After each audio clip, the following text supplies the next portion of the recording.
A paz do Senhor, queridos irmãos, glorificamos a Deus pelo privilégio que temos de poder servi-lo da melhor maneira possível e dentro das nossas possibilidades, né? Deus, em sua infinita bondade, nos amou de tal maneira que deu seu Filho unigênito para que todo aquele que nele crê não pereça, mas tenha a vida eterna. Que amor! Que amor magnífico é esse do nosso Deus, ao ponto de enviar o seu próprio Filho para morrer na cruz do Calvário, para resgatar a minha vida e a sua da maldição da morte.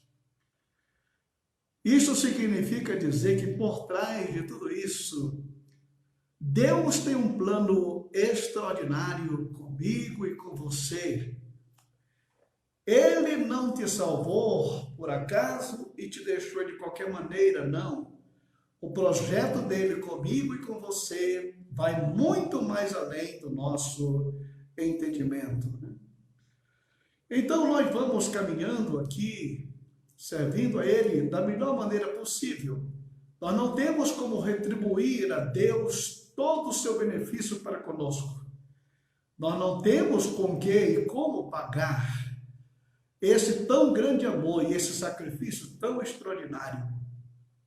Mas o que pudermos fazer, nós vamos fazendo, para que a salvação que nos alcançou, alcance também outras pessoas por nosso intermédio.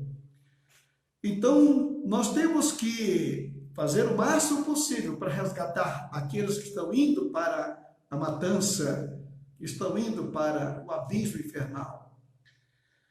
Deus, ele, além de nos ter resgatado, transformado o nosso viver, nos encheu da sua graça, da sua unção, dos dons espirituais, para que você possa ser um instrumento em suas mãos. Então, vamos aproveitar esta oportunidade magnífica e poder servi-lo com aquilo que ele nos deu e aquilo que ele nos está dando. Então vamos em frente. Bem, o nosso assunto de hoje, ele trata sobre o assunto de que Deus, ele retribuirá, né? Deus há de retribuir a cada um. E como nós fizemos aquela pergunta ontem aqui, o que é que Deus tem de me retribuir? O que foi que eu fiz para que ele viesse me retribuir? Se foi ele que fez tudo. Foi ele que nos amou de uma tal maneira. Foi ele que mandou o seu filho morrer na cruz do Calvário. Foi ele que nos resgatou da maldição da morte.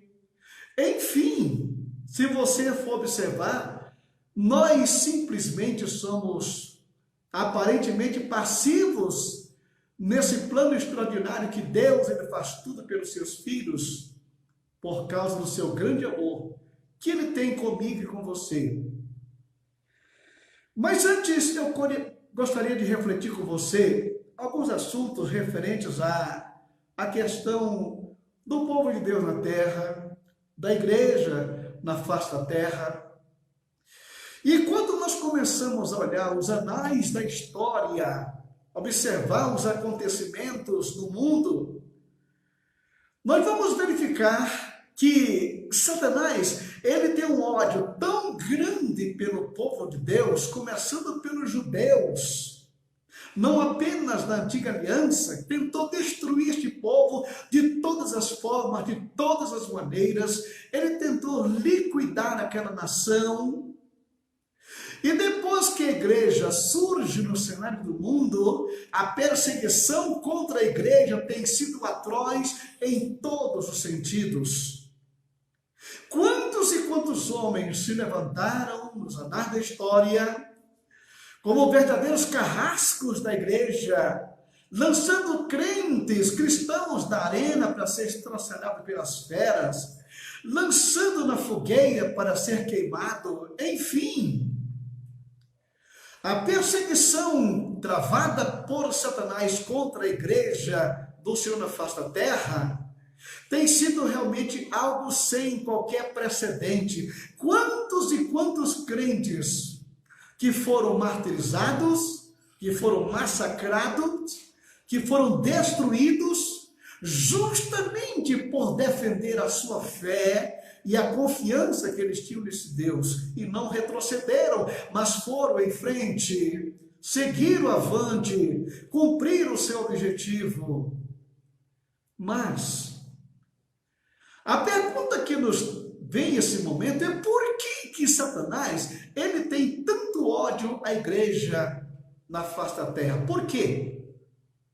Então nós vamos começar a refletir aqui alguns pontos que eu gostaria que você estivesse com a sua Bíblia aberta para acompanhar aqui a nossa meditação.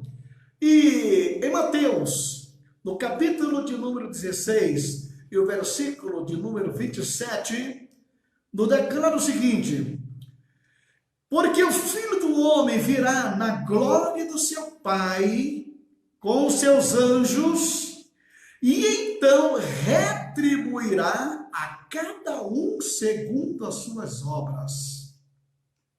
Retribuirá a cada um segundo as suas obras. Ou seja, o que é que Deus tem de me retribuir? Mas por que Ele quer nos colocar nessa sua folha de pagamento, de retribuição? Por quê? Qual é o motivo? Qual é a razão? Vamos continuar. Fique com essa pergunta no ar. O que é que Deus tem para me retribuir, se tudo foi Ele quem fez? O livro de Colossenses, o apóstolo São Paulo escreve nesta carta, no capítulo 1, e o versículo 27, ele declara o seguinte: aos quais Deus quis fazer conhecer quais são as riquezas da glória desse mistério entre os gentios, que é Cristo em vós, a esperança da glória.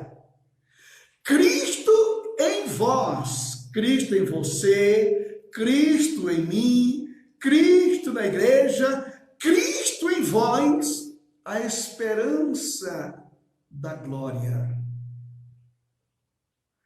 Mas surge aqui mais uma pergunta: o que é que a glória espera de mim?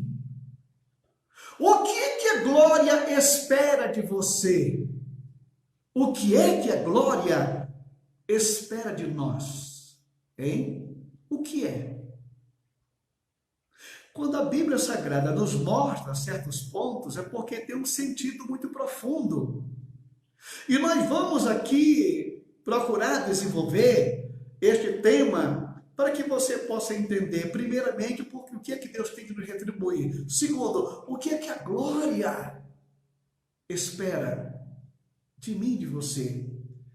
Na carta aos Efésios, no capítulo 3, versículo 10, o apóstolo São Paulo escreve o seguinte: para que agora, pela igreja, a multiforme sabedoria de Deus seja conhecida dos principados e potestades nos céus.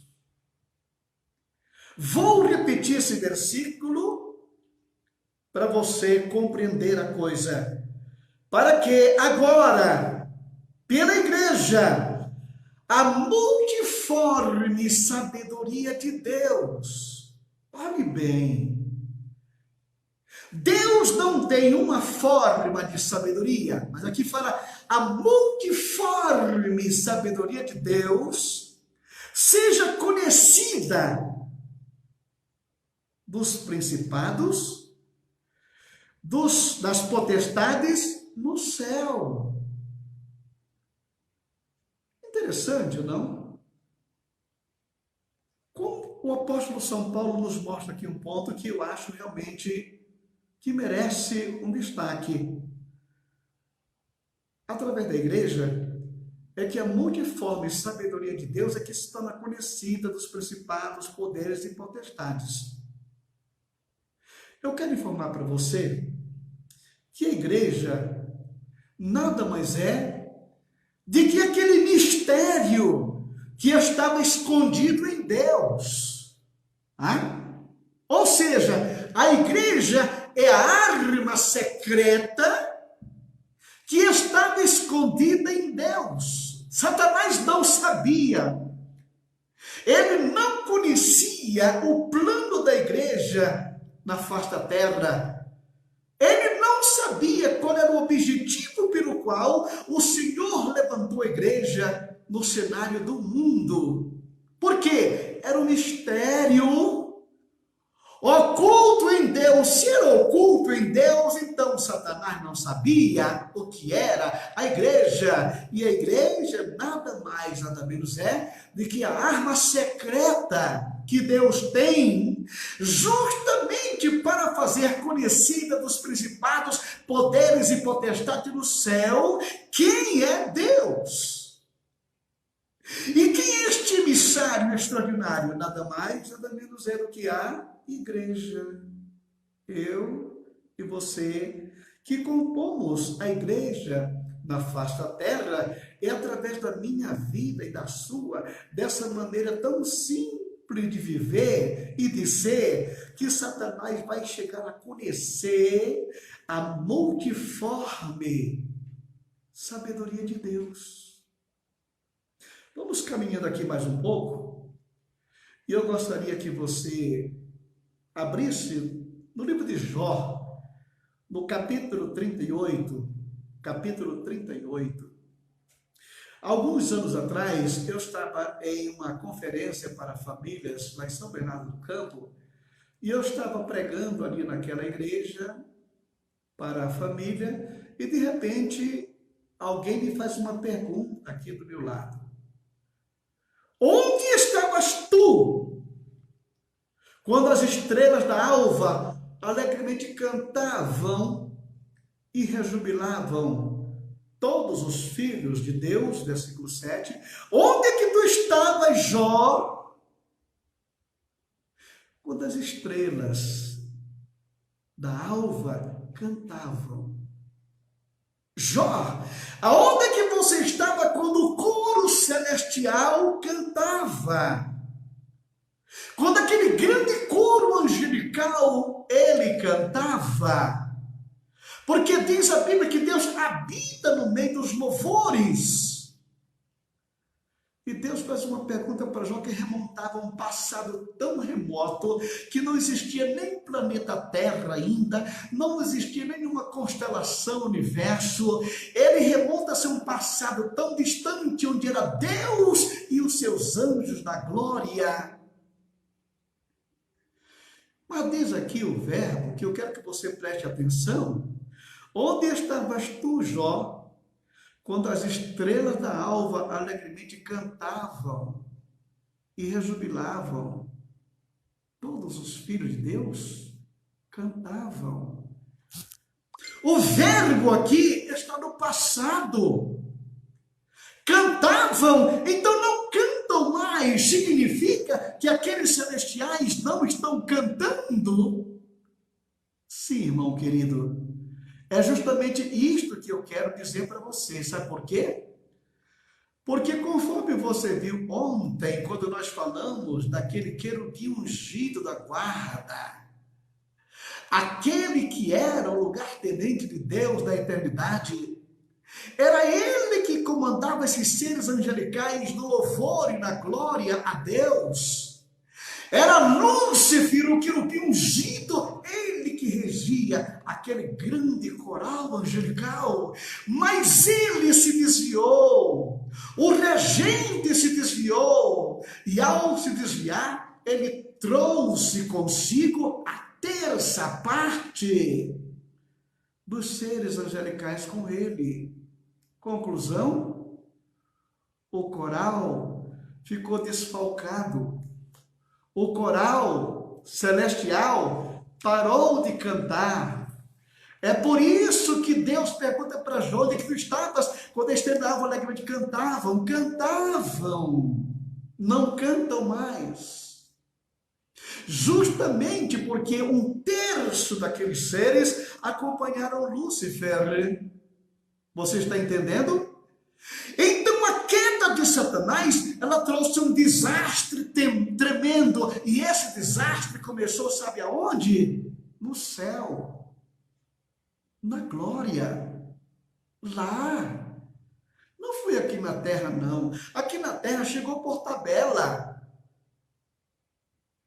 Mas o que aconteceu foi justamente que a queda de Satanás trouxe esse problema tremendo entre os seres angelicais e acabou com o louvor na glória.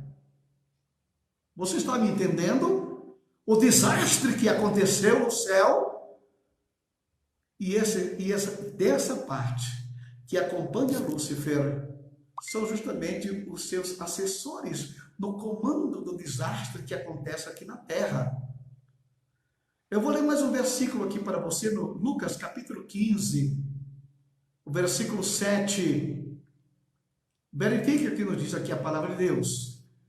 Digo-vos que assim haverá alegria no céu por um pecador que se arrepende, mais do que por 99 justos que não necessitam de arrependimento. Você está entendendo? Que aquele coral que foi desfalcado, aquele coral que parou de cantar, os 2/3 de anjos que continuam submissos a Deus, eles não estão cantando, sabe por quê? Eles estão trabalhando para recompor aquele grande coral que um dia vai voltar a cantar. E é aqui que vem essa sublime revelação. Sabe por que é que existe mais alegria no céu entre os anjos quando um pecador se arrepende?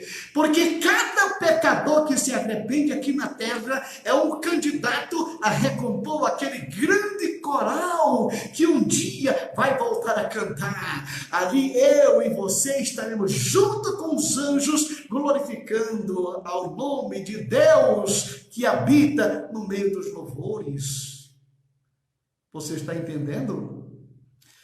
Mas o que acontece é que aquele problema que Lúcifer causou no céu afetou os anjos de uma maneira impressionante.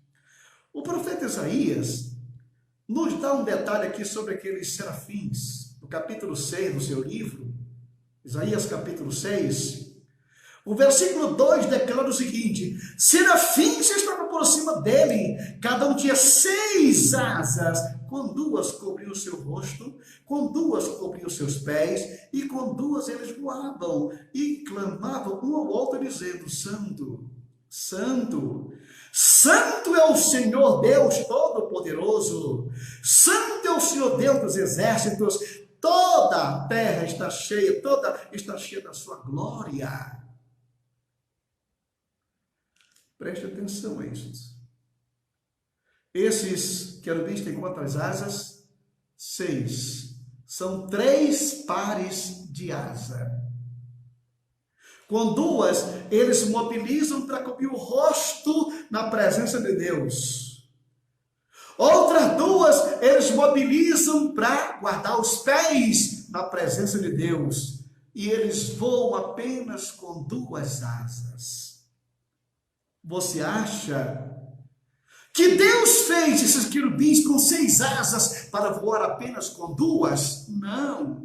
O pecado, infelizmente, afetou os seres celestiais. Eles estão ali cantando e louvando a Deus, ali cantando a santidade do Senhor, mas ao mesmo tempo com muita dificuldade, porque só usam 2 asas. Mas dentro deles existe uma esperança, sabe qual é? Um dia nós voltaremos a voar com as nossas 6 asas.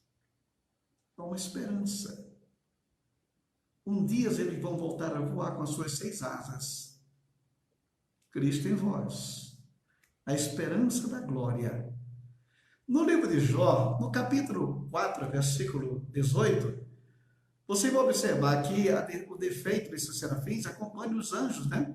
Que Deus não confia nos seus servos, seus anjos. e atribui loucura para os próprios anjos. Nem os anjos têm perfeição, não são perfeitos. Na segunda carta aos Coríntios, o capítulo 4, o versículo 4, o apóstolo São Paulo nos declara o seguinte: nos quais o Deus deste século cegou o entendimento dos incrédulos, para que não lhe resplandeça a luz do evangelho da glória de Cristo, que é a imagem de Deus. Olha só, o pecado afetou os anjos, o pecado afetou os homens. O Deus deste século colocou uma venda. A humanidade quer ver Deus e não pode. Por quê? Não é porque eles não querem, é porque Satanás colocou uma venda nos olhos deles. Eles querem ver Jesus, mas não vê. Existe alguma coisa que impede a sua visão? Eles não podem enxergar a glória de Deus? Então nós observamos aqui, o escritor norte-americano, um homem de muita fé, ele declara que orou 15 anos pelo irmão dele, para que Jesus o salvasse. E ele não foi alcançado pela salvação. Até que ele leu um dia, 2 Coríntios 4:4, que o Deus deste século cegou o entendimento. Ah, então meu irmão, ele não é crente não é porque ele não quer, é porque Satanás colocou uma venda nos olhos dele. Então agora eu sei como batalhar. Não foi mais pedir para Jesus salvar o irmão dele, não. Ele foi batalhar na região espiritual, para que Satanás tirasse a venda que ele colocou nos olhos do irmão dele, e naquela semana o irmão dele se converteu a Cristo. Para que você observe que o pecado afetou os anjos, afetou os homens aqui na terra, afetou de uma maneira terrível. Apocalipse capítulo 11, e o versículo 15 nos declara o seguinte, vamos caminhando aqui mais um pouco. E o sétimo anjo tocou sua trombeta, e houve no céu grandes vozes dizendo, olha só, dizendo, o reino do mundo vieram a ser do nosso Senhor e do seu Cristo, e ele reinará para sempre. Preste atenção, irmãos, a Bíblia ela é para ser meditada. Você não pode passar por ela correndo.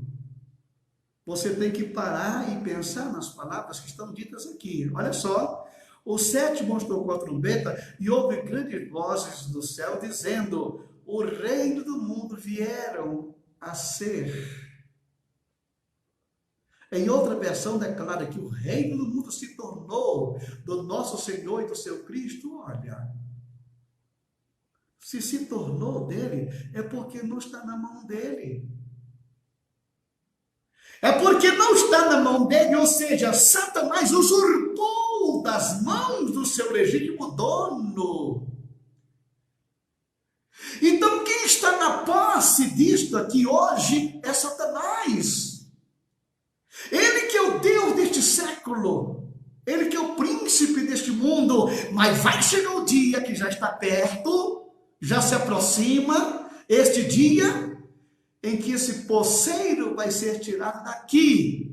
Aí então o reino do mundo vai se tornar do nosso Senhor e do seu Cristo, mas por enquanto não está na mão dele.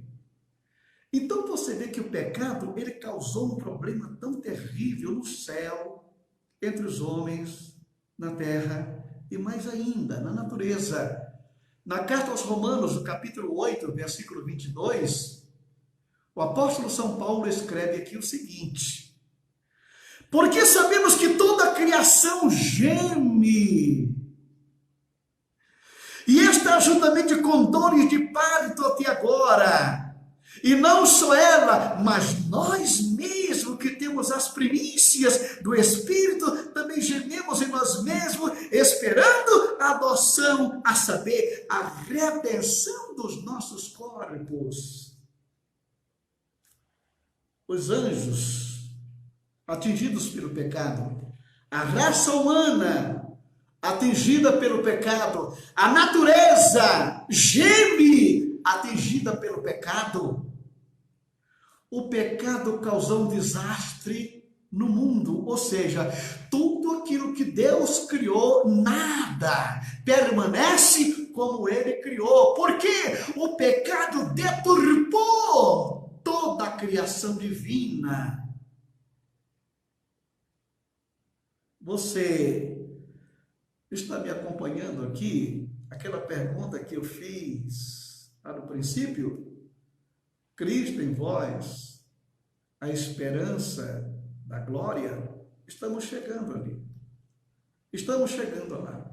Ou seja, toda a criação, todo o universo, tudo que Deus criou, neste exato momento, estão olhando para o que eu estou fazendo, o que você está fazendo, o que a igreja está fazendo.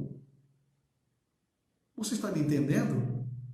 Toda a criação está com os olhos voltados para mim e para você. É aqui que está o mistério. É aqui que está o X da questão. Por que é Cristo em vós a esperança da glória? Porque toda a criação tem uma esperança. E a esperança da criação está voltada para mim. Porque o que eu estou fazendo é que vai liberar, que vai tirar dessa escravidão do pecado.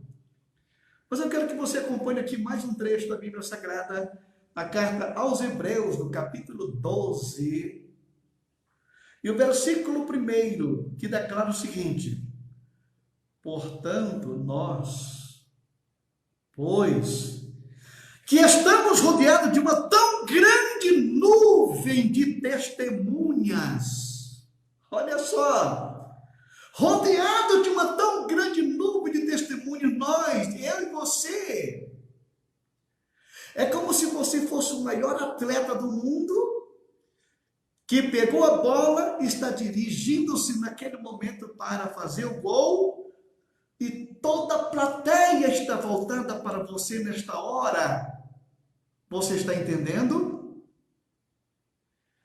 Eu me recordo que em 1969, dezembro daquele ano, eu estava no Rio de Janeiro. E um dia eu disse, eu vou conhecer hoje o estádio do Maracanã. E eu fui ao estádio do Maracanã. Quando eu cheguei lá, eu nem sabia se tinha jogo naquele dia. O estádio estava superlotado. E eu perguntei, por que está superlotado esse estádio de final de campeonato? Aí me disseram, não, é porque o Pelé está com 999 gols. E a expectativa do 1000º gol trouxe esta multidão aqui ao estádio. E naquele dia eu observei que Vasco e Santos perderam até o sentido, porque a expectativa de toda aquela multidão estava naquele atleta. Eles queriam ver o 1000º gol. Aquela arquibancada toda estava ali com a vista voltada para aquele atleta fazer aquele 1000º gol, que ele fez aquilo de pênalti. Então veja só que, portanto, nós também, porque estamos rodeados de uma tão grande nuvem de testemunhas, o estádio do universo está lotado, tá? Olhando para mim e para você. É a expectativa. Deixemos todo o embaraço e o pecado que tão de perto nos rodeia e corramos com paciência a carreira que nos está proposta, olhando para Jesus, que é o atleta principal, olhando para Ele, que é o autor e consumador da nossa fé. Você está entendendo aqui o que a palavra está falando? Há uma expectativa, há um estádio, olhando para o que eu estou fazendo, você, porque o que eu estou fazendo é que vai liberar todo esse universo. Entenda que pela igreja a multiforme sabedoria de Deus vai se tornar conhecida dos principados, poderes e potestades. Mas eu quero que você veja aqui mais um detalhe. Em 1 Coríntios capítulo 9, versículo 24, que nos declara o seguinte: não sabeis vós que os que correm no estádio, todos na verdade correm, mas um só leva o prêmio? E diz aqui o apóstolo São Paulo: correi de tal maneira que alcanceis. E todo aquele que luta, de tudo se abstém. Eles o fazem para alcançar uma coroa corruptível, nós, porém, uma incorruptível. Voltando aqui a ter como exemplo este atleta, que é sem comparação, Pelé. Quando ele estava no auge da sua carreira, aqui na cidade de Vinhedo, houve uma festa do vinho. Era uma festa filantrópica, levantar fundos para uma entidade. Uma festa do vinho. E vieram autoridades de muitas partes do Brasil, tudo muito bem, ali estavam prestigiando aquela festa. E o que acontece? É que o cameraman, ele fotografou aquelas pessoas, todas elas com um copo cheio de vinho. O único copo que estava emborcado era o copo do Pelé. De tudo ele se abstinha.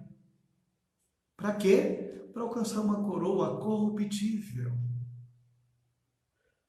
E nós não estamos aqui atrás de uma coroa que se corrompe, aquela coroa de louros que o atleta da Grécia ganhava na cabeça, depois batia o sol, secava a folha, caía as folhas, ficava só aquele cipó na cabeça. Nós não estamos atrás de uma coroa que se corrompe, mas uma coroa incorruptível. Então todo atleta de tudo se domina.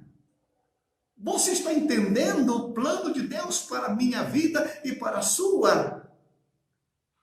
Nós estamos aqui numa corrida e o estádio está superlotado porque toda a criação, são os anjos, arcanjos, querubins, a humanidade, a natureza está na expectativa. Vai em frente, Jorge. Vai em frente, Jorge, porque a tua vitória é a nossa vitória. É Cristo em vós, a esperança da glória. Paulo, escrevendo ainda a primeira carta aos Coríntios, capítulo 9, 26, ele diz o seguinte: pois eu assim corro, não como com a coisa incerta, assim combato, não como combatendo no ar, mas antes eu subjugo meu corpo e o reduzo à escravidão, para que, pregando a outros, eu mesmo não venha, de alguma maneira, a ficar reprovado ou ser desqualificado.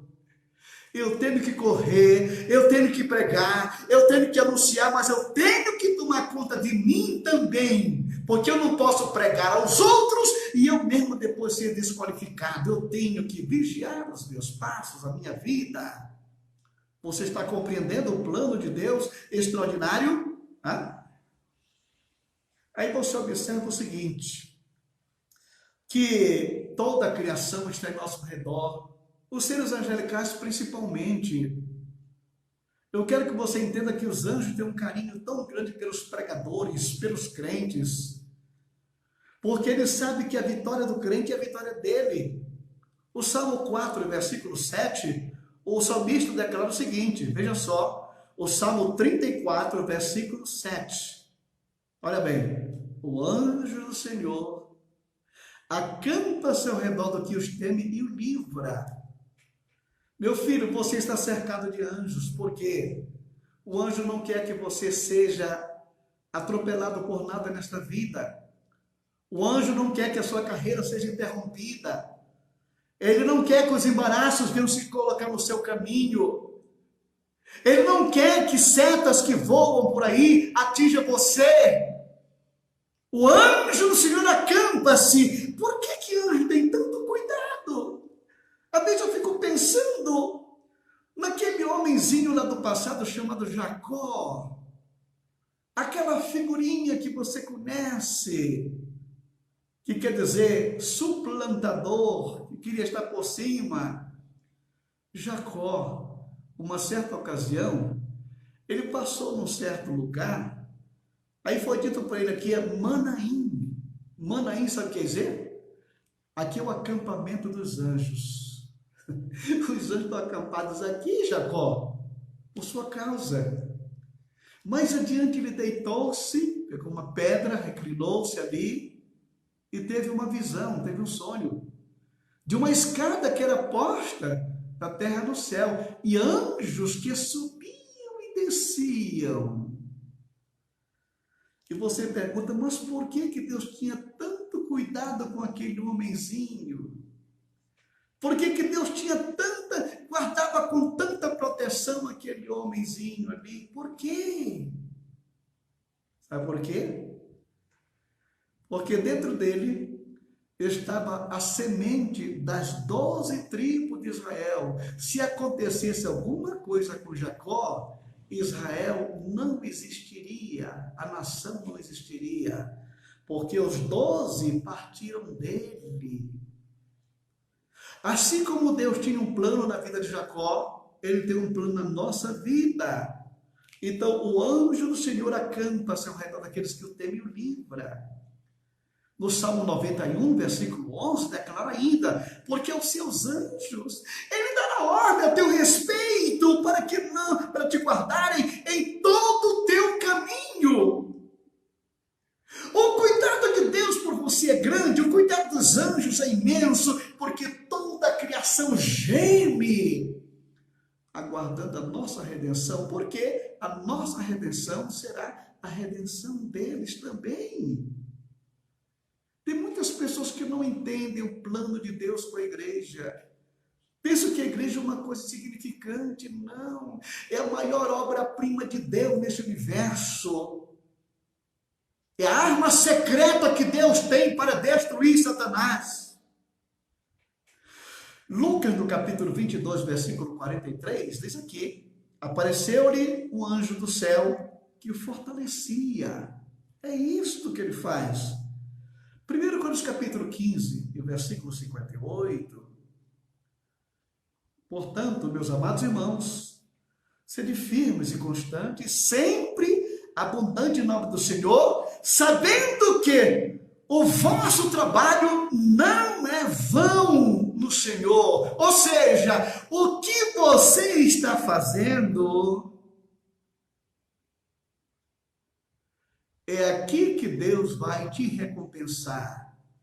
Como nós lemos lá no princípio, você lembra quando nós lemos ali, justamente que quando ele vier, ele retribuirá a cada um segundo as suas obras. É porque o que eu estou fazendo em você, ele vai nos recompensar. Vale a pena esse sacrifício, vale a pena essa renúncia. O Filho do Homem virá na glória do seu Pai, com seus anjos, e então ele retribuirá a cada um segundo as suas obras. O que você está fazendo é sacrificial. O que você está fazendo é obra gigantesca. O que você está fazendo é algo muito esplêndido. Agora, quando você vê aqui essa questão de ele retribuirá a cada um segundo as suas obras, qual é a ideia que você tem dessa retribuição, hein?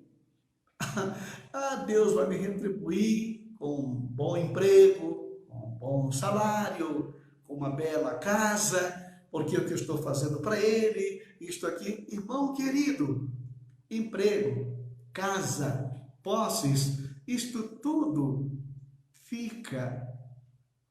A recompensa que Deus tem para mim e para você vai muito mais além do nosso entendimento. Eu vou te mostrar aqui pelo menos 7 retribuições que Deus tem para a sua vida. A primeira delas está em Apocalipse capítulo 2, e o versículo 7. Olha o que diz aqui.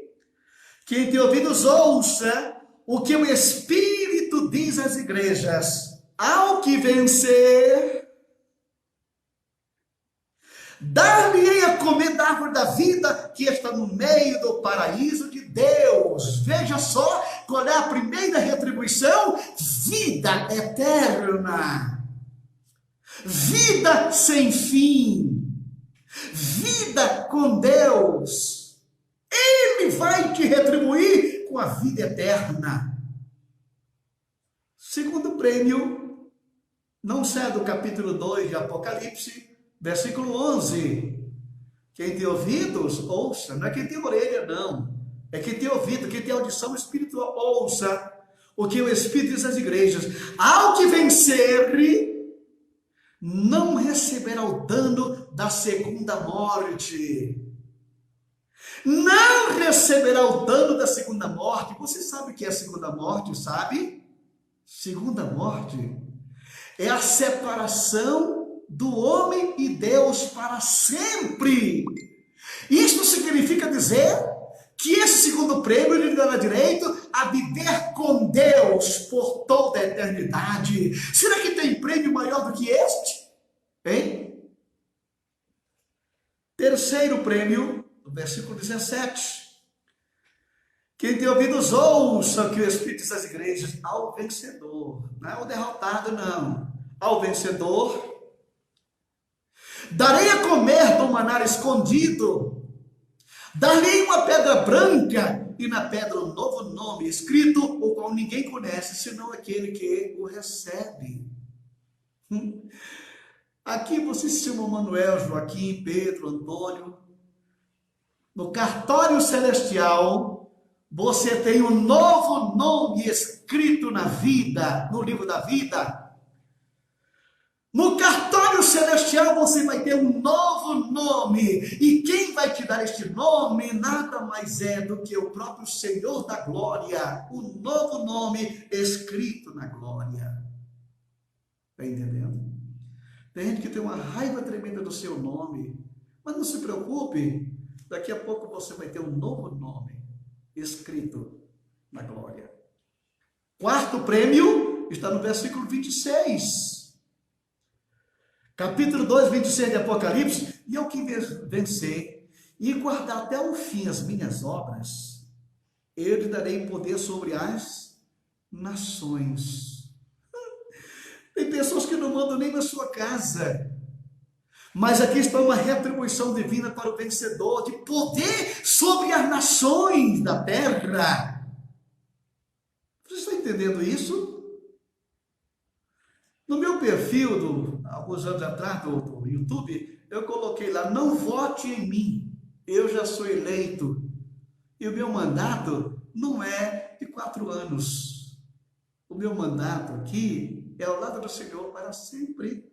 Darei poder sobre as nações. Esse é o quarto prêmio. Olha o quinto, no versículo, capítulo 3 agora, versículo 5.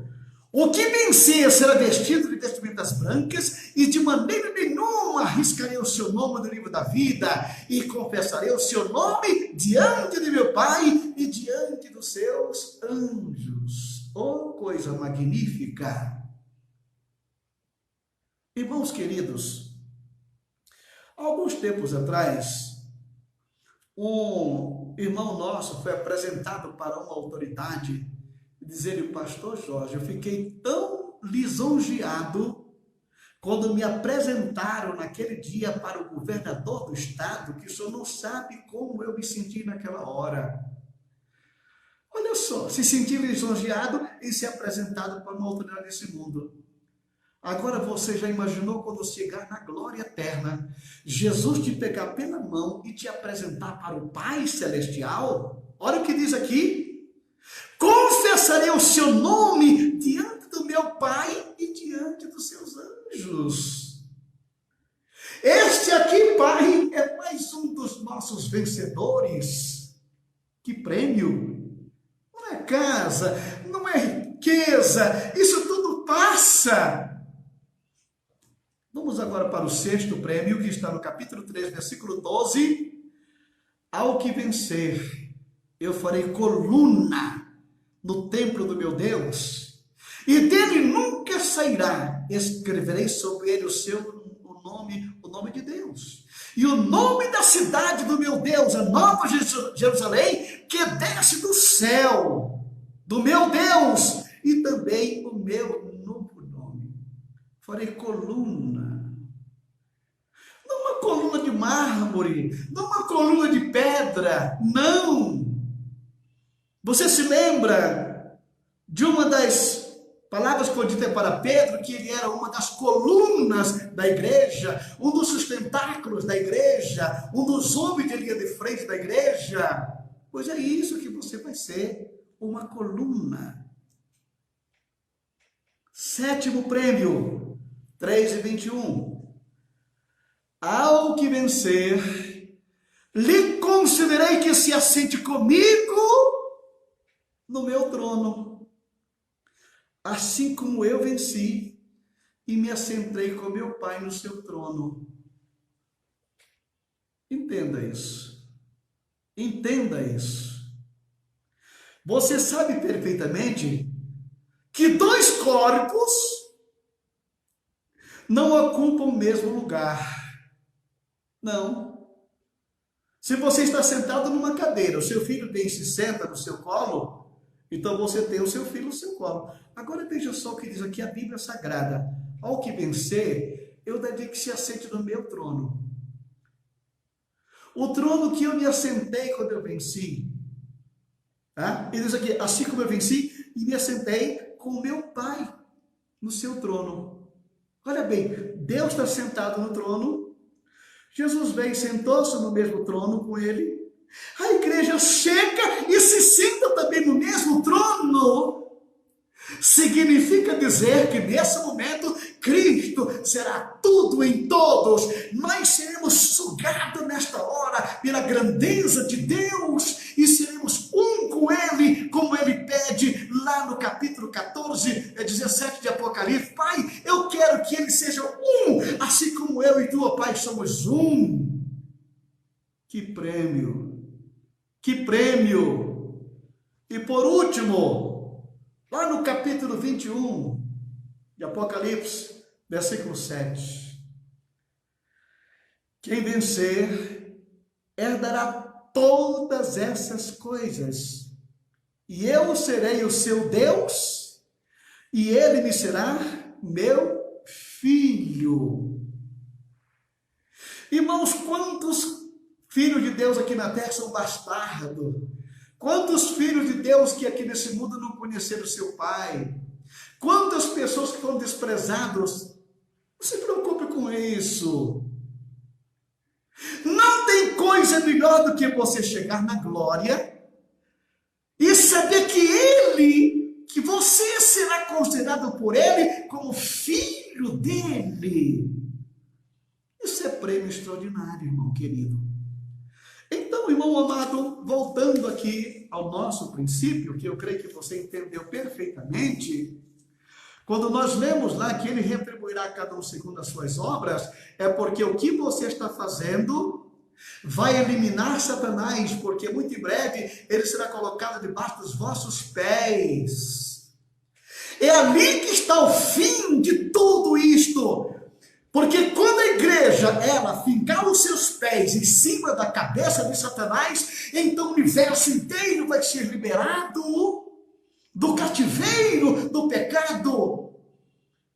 E Deus é tão magnífico que Ele quer dar este privilégio para a igreja, através de Cristo, porque é Cristo em vós. Tá? Não é você sozinho pisar na cabeça de Satanás. Aí pronto.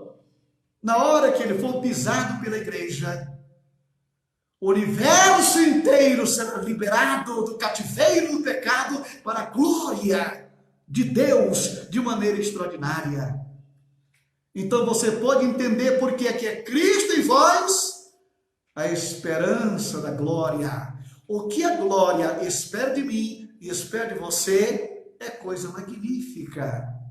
Fica no plano de Deus. Conserva a tua consciência, a tua fé na presença de Deus, porque é Cristo em vós que é a esperança da glória. Deus infinito poder e eterna misericórdia, muito obrigado pela tua igreja na terra. Muito obrigado por esses que foram resgatados pelo teu precioso sangue e que hoje compõem a igreja do Senhor na face da terra, Senhor. Muito obrigado por fazer parte desse plano extraordinário que vai fazer com que Satanás conheça justamente a multiforme sabedoria de Deus. Nós te louvamos, Pai. Nós te glorificamos, meu Senhor, pelos teus filhos que estão conosco aqui nesta hora, por cada família, por cada teus filhos, Pai, aos quais eu te peço agora mesmo, Senhor, a tua provisão para os teus filhos que estão em casa nesta quarentena, para que o Senhor venha suprir cada uma das tuas necessidades, Senhor. E também eu te peço nesse momento por aquelas pessoas que estão hospitalizadas, que foram acometidas por este vírus, Senhor, em nome do Senhor Jesus Cristo. Nos unimos agora, Senhor, e queimamos este vírus que atinge a vida da nação brasileira, daqueles que estão hospitalizados, Senhor, que eles sejam hoje mesmo tocados pelo teu poder e se levante agora mesmo do seu leito para a glória do teu santo, eterno e precioso nome. Deus continua abençoando a tua igreja, abençoando os teus pastores, os teus filhos que glorificam o teu nome, a nação brasileira, as autoridades deste país. Meu Pai Celestial, nós colocamos em tuas mãos e não aceitamos que Satanás venha, Senhor, colocar cegueira nos olhos de alguém, mas agora mesmo que ele retire esta venda que ele colocou nos olhos dos homens, Senhor, em nome de Jesus Cristo. É no nome de Jesus, é pelo poder que a tua igreja tem na terra, é que nós repreendemos toda a potestade maligna que tenta desestabilizar a harmonia entre os homens, Pai. Vem ser conosco, Senhor. Abençoa minha casa, meus filhos e netos. Abençoa nosso trabalho, os alunos do Unicamp, que nesse momento estão com as suas videoaulas, estudando a tua palavra, Senhor. Dê-lhes sabedoria e graça e uma unção poderosa, para que ao término desta fase, eles se levantem com autoridade celestial. Em nome de Jesus. Amém e amém. E a graça de nosso Senhor Jesus Cristo, o amor de Deus, nosso Pai, a comunhão e a consolação do Espírito Santo seja com todo o povo de Deus, agora e sempre. Amém e amém. Que Deus te abençoe, querido irmão, e te guarde hoje e sempre. Amém.